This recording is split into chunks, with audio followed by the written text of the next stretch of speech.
महाराष्ट्र विधानसभा चुनाव के नामांकन का आज आखिरी तारीख है और इस वक्त हमारे साथ मौजूद हैं एनसीपी शरद पवार ग्रुप के उम्मीदवार फवाद भाई। सर, सबसे पहले जानना चाहेंगे, आज आखिरी दिन है इलेक्शन का, क्या कहना चाहेंगे नामांकन भरने के पहले? जिस तरह वहां पर सना मलिक भी खड़ी हुई हैं, आपको वो पैराशूट बता रही हैं, क्या कहना चाहेंगे आप? नहीं, सबसे पहले तो मैं अपनी पार्टी के तमाम नेताओं का धन्यवाद करना चाहूँगा जिन्होंने मेरे संघर्ष की पहचान की, जिन्हों को लगा कि शायद ये लड़का इलाके में काम कर सकता है। और मुझे लगता है कि इससे बड़ा झूठ कोई नहीं हो सकता कि अभी आप मेरे घर से आ रहे हैं और आपने मेरा घर देखा कहाँ पर है, मेरा परिवार कहाँ रहता है, और जो मुझे पैराशूट बोल रहे हैं, अगर वो अणुशक्ति नगर में 15 साल विधायक होने के बाद भी अपना अणुशक्ति नगर में घर बता दें तो मैं उनको मान जाऊंगा। आपको उनके घर पे जाना होगा तो कुर्ला जाना पड़ेगा। तो पैराशूट मैं नहीं हूँ, पैराशूट वो हैं। Tata institute of social sciences इस विधानसभा में आता है। वहां पर सड़कों से लेके उन छात्रों के मुद्दे को लेके जो हमने संघर्ष किया है वो सबके सामने है। आज मेरे कॉमरेड कन्हैया कुमार भी यहाँ हैं। जब मैं TISS में जनरल सेक्रेटरी था, हम फी हाइक के लिए जब लड़ाई लड़ रहे थे तो उस वक्त भी हम लोगों ने सब साथ किया था। ये सबको जानना है। देखिए, चुनाव है, चुनाव में बहुत सारी बात बहुत सारे लोग बोलते हैं। मैं तो यही कहूंगा कि सना मेरी बहन है। मैं इस बात की पूरी कोशिश करूंगा कि ना कोई मेरे कार्यकर्ता, ना ही मेरा कोई नेता कभी भी मेरी बहन के बारे में कोई गलत शब्द का इस्तेमाल करे। चुनाव को हम चुनाव की तरह लड़ेंगे, मुद्दों पे लड़ेंगे कि आपके पिताजी जो 10 साल यहाँ विधायक रहे, मंत्री रहे, उन्होंने यहाँ पे क्या स्कूल बनाया, क्या यहाँ पे कोई उन्होंने मेडिकल कॉलेज बनाया? मेडिकल कॉलेज तो छोड़िए, एक मैटरनिटी होम नहीं बना सके। सिर्फ हमारे इलाके में वो काम होते थे जिनमें कमीशन मिलता है। मुझे दुख है, मैं छात्र राजनीति से आया हूँ, पैसे का लालच और धंधे के लिए राजनीति में नहीं आया हूँ। मैं राजनीति में अपने पैशन के लिए आया हूँ।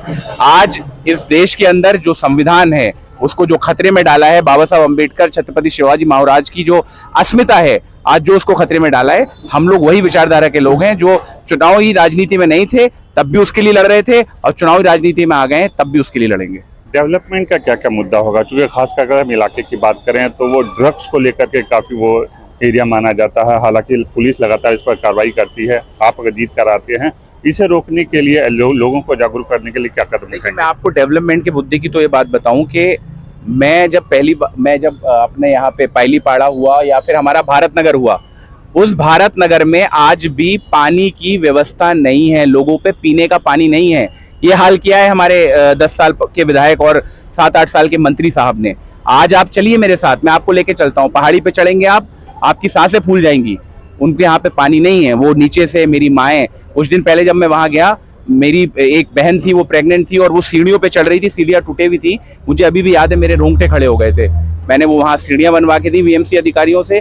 इन लोगों ने कोशिश की। ये बहुत सारे मुद्दे हैं। मैं शिक्षा पे काम करना चाहता हूँ। हमारी कॉन्स्टिट्यूंसी में 4 बड़ी कंपनीज आती हैं, HPCL, BPCL, RCF, Bhabha atomic research centre. लेकिन हमारे इलाके को लोगों को रोजगार क्यों नहीं मिलता? जब मैंने वहां के अधिकारियों से बात की, उन्होंने कहा उनके पास वो स्किल नहीं है। तो मुझे अफसोस हुआ कि एक 15-20 लाख रुपए का स्किल सेंटर नहीं बनाया जा सकता था जिससे रोजगार मिले। मैं रोजगार पे काम करने वाला हूँ। और सबसे बड़ा मुद्दा आज जो है वो ये है कि वोट लिया था सेकुलर ताकतों के द्वारा और चले गए बीजेपी के साथ। आज नवाब मलिक साहब, उनकी बेटी, ये तमाम लोग बीजेपी के एजेंट हो चुके हैं। मानकुश शिवाजी नगर में उनके पिताजी जाके क्यों लड़ रहे हैं चुनाव?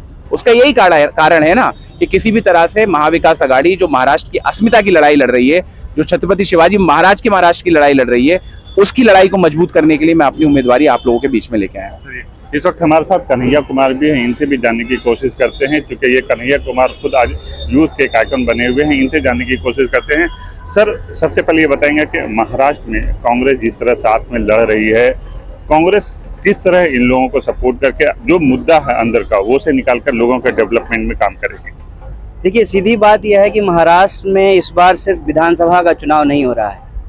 ये गद्दारों और वफादारों के बीच एक ईमान का चुनाव है, एक विचार का चुनाव है कि कौन लोग जो है महाराष्ट्र की हक के साथ खड़े होते हैं और कौन लोग महाराष्ट्र के हक को लूटने वालों के साथ खड़े होते हैं। ये सीधे सीधे 2 ताकतों के बीच में ये लड़ाई है।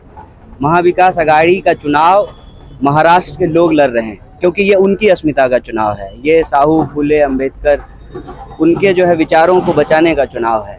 और जिस तरीके से यहाँ के मतदाताओं के साथ जो गद्दारी की गई है, उस अपने हक और अधिकार को, और जो लोग गद्दारी किए हैं उनको सबक सिखाने का चुनाव है। बात एक दल का नहीं है, बात विचारों का है और विचार के आधार पर महाविकास आघाड़ी बनी है। और आज मैं अपने साथी फहाद अहमद जी के नामांकन रैली में यहाँ आया हूँ इसकी मुख्य वजह यह है कि मैं इनको उन दिनों से जानता हूं जब ये टिश में पढ़ा करते थे और वहाँ के स्टूडेंट ने इनको अपना नेता चुना। ये वहाँ स्टूडेंट के हक की लड़ाई लड़ते रहे हैं और हमारे स्कूल कॉलेज के बाहर लिखा होता है सेवार्थ शिक्षार्थ आइए सेवार्थ जाइए।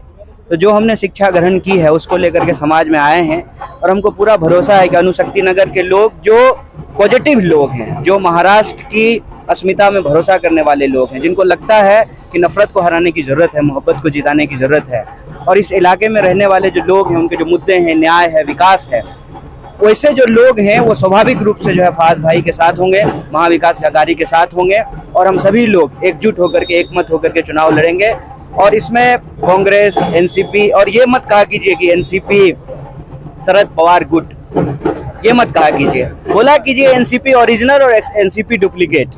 जैसे होलोग्राम देख करके सामान खरीदा जाता है ना, वैसे ही आपको इंसान देख करके, विचार देख करके इस बार चुनना है। तमाम जो एनसीपी से गद्दारी की है वो भी उधर हैं, जो शिवसेना से गद्दारी की है वो भी उधर हैं, जो कांग्रेस के साथ गद्दारी की है वो भी उधर हैं। तो सारे गद्दार एक तरफ हैं और सारे वफादार एक तरफ है। ये चुनाव गद्दारों और वफादारों के बीच है। तो ये थे कन्हैया कुमार और फहाद, जो इन्होंने कहा है कि इस बार का चुनाव जो होगा वो वफादार और गद्दारों के बीच होगा। कैमरामैन किरण सपकाल के साथ एजाज खान, मुंबई, आज तक।